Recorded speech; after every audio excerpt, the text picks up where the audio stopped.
بسم اللہ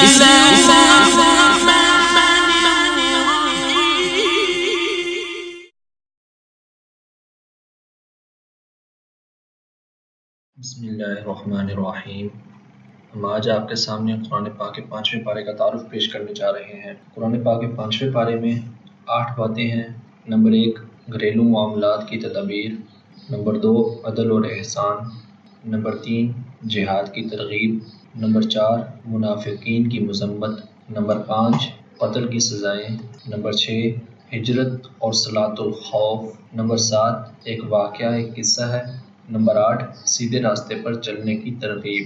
ان 8 باتوں میں جو پہلی چیز ہے خانہ داری یعنی گھریلو معاملات کی تدبیر، میاں بیوی اور شوہر کے درمیان اگر کوئی رنجش ہو جاتی ہے، کوئی جھگڑا ہو جاتا ہے یا بیوی شرعی طور پر شوہر کی نافرمانی کرتی ہے تو شوہر کو کس طرح سے ان معاملات کو ہینڈل کرنا چاہیے، وہ تدابیر اور وہ چیزیں قرآن پاک کے اس حصے میں مذکور ہیں۔ نمبر 2 عدل اور احسان۔ اللہ تبارک و تعالیٰ نے عدل و احسان کا حکم دیا تاکہ لوگوں کی اجتماعی زندگی، آپس کی زندگی جب وہ ایک معاشرے میں رہ رہے ہیں وہ بھی درست ہو جائے، کہ بغیر عدل اور بغیر انصاف کے انسان کی اجتماعی زندگی کبھی درست نہیں ہو سکتی۔ نمبر 3 جہاد کی ترغیب ہے۔ اللہ تبارک و تعالیٰ نے جہاد کی ترغیب دی کہ کہیں ایسا نہ ہو کہ تم موت سے ڈرتے ہوئے جہاد میں نہ جاؤ۔ موت تو گھر بیٹھے بھی آ سکتی ہے، ایسا نہیں کہ جو شخص جہاد میں جائے اور اس کی موت یقینی ہو جائے اور جو گھر میں بیٹھا رہے اس کی زندگی یقینی ہو جائے، ایسا ممکن نہیں۔ نمبر 4 منافقین کی مذمت۔ منافقین کی مذمت کر کے اللہ تبارک و تعالیٰ نے مسلمانوں کو ان سے چوکنا اور چوکس کیا کہ خبردار یہ لوگ بھی تمہیں اپنی طرح کافر بنانا چاہتے ہیں۔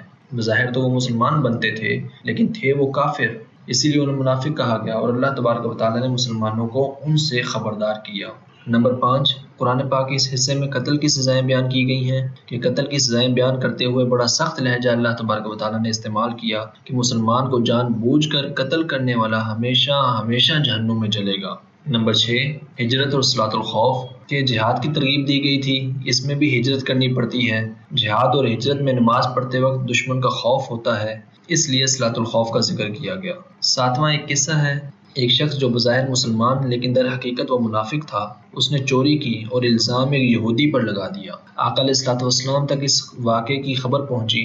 آپ صلی اللہ تعالیٰ علیہ وسلم نے یہودی کے خلاف فیصلہ دینے ہی والے تھے کہ آیت کریمہ نازل ہوئی اور اللہ تبارک و تعالیٰ نے فرمایا چور وہ مسلمان نما منافق ہے، چنانچہ وہ چور مکہ سے بھاگا اور کھلا کافر بن گیا۔ یعنی پہلے تو منافق تھا، اپنے آپ کو مسلمان ظاہر کرتا تھا اور چوری کر کے اس نے کسی دوسرے پر الزام لگا دیا تو اللہ تبارک و تعالیٰ نے آیت نازل فرمائی اور آقا علیہ الصلوۃ والسلام کو بتایا کہ اصل چور جو ہے وہ منافق شخص ہے۔ نمبر 8 سیدھے راستے پر چلنے کی ترغیب، کہ شیطان کی اطاعت سے بچو، وہ گمراہ کن ہے یعنی گمراہ کرنے والا ہے۔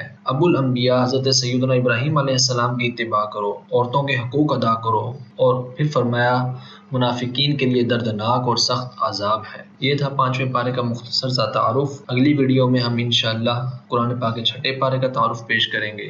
والسلام۔